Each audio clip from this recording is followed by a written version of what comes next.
Hello friends, welcome to Bhugda education. दोस्तों, अधिकांश युवाओं का सपना होता है एक अच्छी सरकारी नौकरी ज्वाइन करना, जिसके लिए वो काफ़ी मेहनत करते हैं, महंगी कोचिंग लेते हैं और अपना अधिकांश समय और एनर्जी उसे प्राप्त करने में लगाते हैं।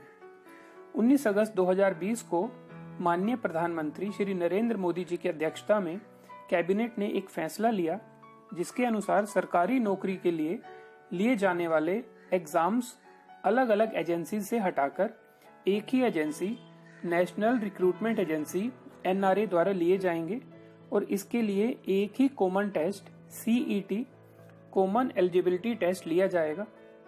आइए इसे विस्तार से समझते हैं। What is NRA? NRA क्या है? सरकारी नौकरी चाहने वाले कैंडिडेट्स को सेम क्वालिफिकेशन क्राइटेरिया वाले अलग अलग पोस्ट के लिए अलग अलग परीक्षा देनी पड़ती है। हर एक परीक्षा के लिए अलग रिक्रूटमेंट एजेंसी है जो कि पात्रता परीक्षा यानी क्वालिफाइंग टेस्ट लेती है और जिसमें सफलता के बाद ही सरकारी नौकरी मिलती है। अभी देश में अलग अलग सेवाओं की भर्ती के लिए केंद्र सरकार के अंडर में लगभग 20 रिक्रूटमेंट एजेंसीज हैं। अब सरकार ने इन 20 एजेंसीज की जगह एक ही एजेंसी NRA को इन कैंडिडेट्स के लिए एक ही एंट्रेंस टेस्ट CET कराने का जिम्मा दिया है। 20 एजेंसीज में से अभी सिर्फ 3 एजेंसीज को CET के दायरे में लाया जा रहा है। ये हैं स्टाफ सिलेक्शन कमीशन यानी SSC, रेलवे रिक्रूटमेंट बोर्ड यानी RRB and institute of banking personal selection IBPS। धीरे धीरे बाकी परीक्षाओं को भी CET के दायरे में लाए जाने की योजना है।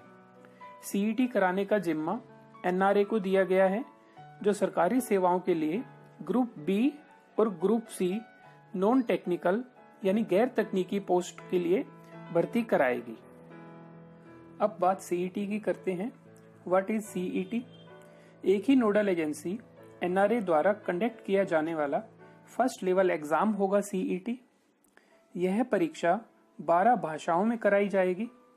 कुछ सेवाओं के लिए लिया जाने वाला एक कॉमन टेस्ट होगा CET, मतलब कि अलग अलग गवर्नमेंट जॉब के लिए अलग अलग एग्जाम लेने की जगह एक ही एग्जाम होगा CET।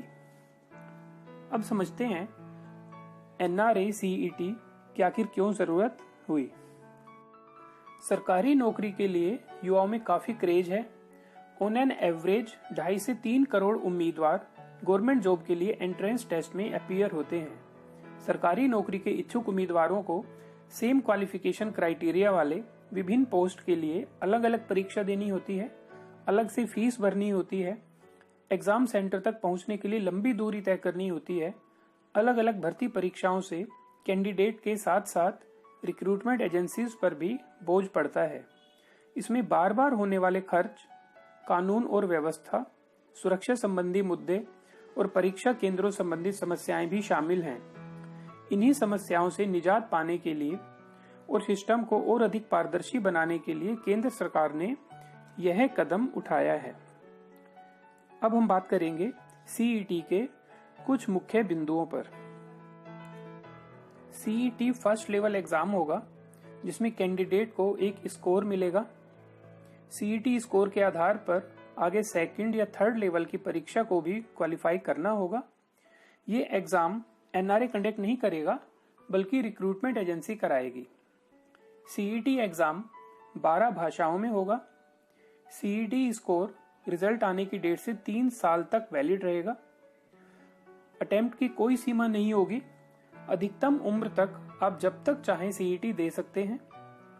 SC, ST, OBC को अधिकतम उम्र की सीमा में तय नियमों के अनुसार छूट मिलेगी।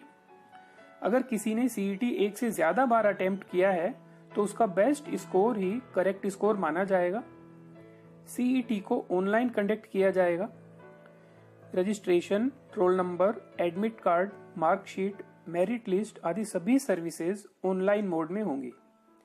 क्वेश्चन पेपर MCQ यानी मल्टीपल चॉइस क्वेश्चंस बेस्ड होगा। कैंडिडेट को एग्जाम सेंटर तक पहुंचने में आसानी हो, इसलिए हर एक जिले में कम से कम एक एग्जामिनेशन सेंटर बनाए जाने की योजना है। दोस्तों, अब हम बात करेंगे CET लागू होने पर क्या प्रभाव होगा। कोई भी नया नियम हर व्यक्ति पर एक सा प्रभाव नहीं डालता है। किसी के लिए यह मंजिल तक पहुंचना आसान बनाएगा तो किसी के लिए कठिन। अगर हम इसके कुछ बेहतर पहलुओं की बात करें तो उनमें मुख्य रूप से शामिल होंगे ट्रांसपेरेंसी यानी पारदर्शिता। सब कुछ ऑनलाइन हो जाने से और सारी रिस्पॉन्सिबिलिटीज एक ही एजेंसी के पास होने से उसकी अकाउंटेबिलिटी यानी जवाबदेही ज्यादा होगी। Next is easy of process यानी कार्य की सुगमता।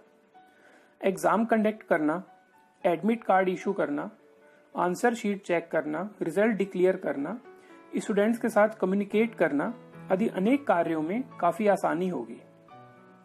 Next is saving of time and money. Online exam process होने से स्टूडेंट्स और एनआरए दोनों का ही काफी समय बचेगा। स्टूडेंट्स भी एक ही टेस्ट की प्रिपरेशन करेंगे जिससे टाइम और पैसा बचेगा। हर जिले में एग्जाम सेंटर होने से ट्रैवलिंग टाइम, मनी, एनर्जी सब कुछ सेव होगा। सीईटी स्कोर की वैलिडिटी 3 साल रहने के कारण कैंडिडेट अब हर वर्ष परीक्षा नहीं देंगे।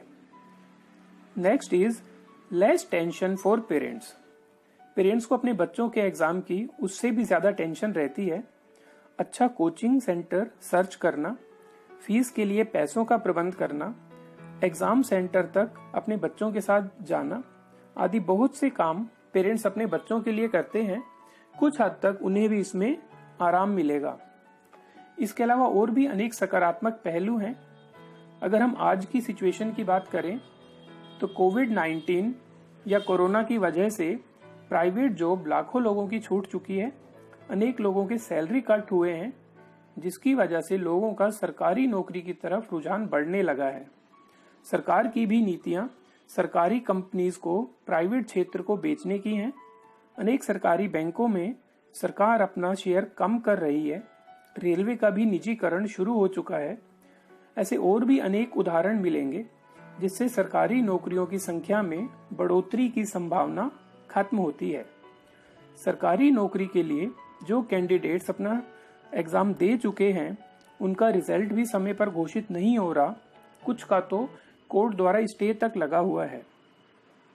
हमें पता है परेशानियां हैं, समस्याएं हैं, लेकिन उनका समाधान भी तलाश किया जा सकता है।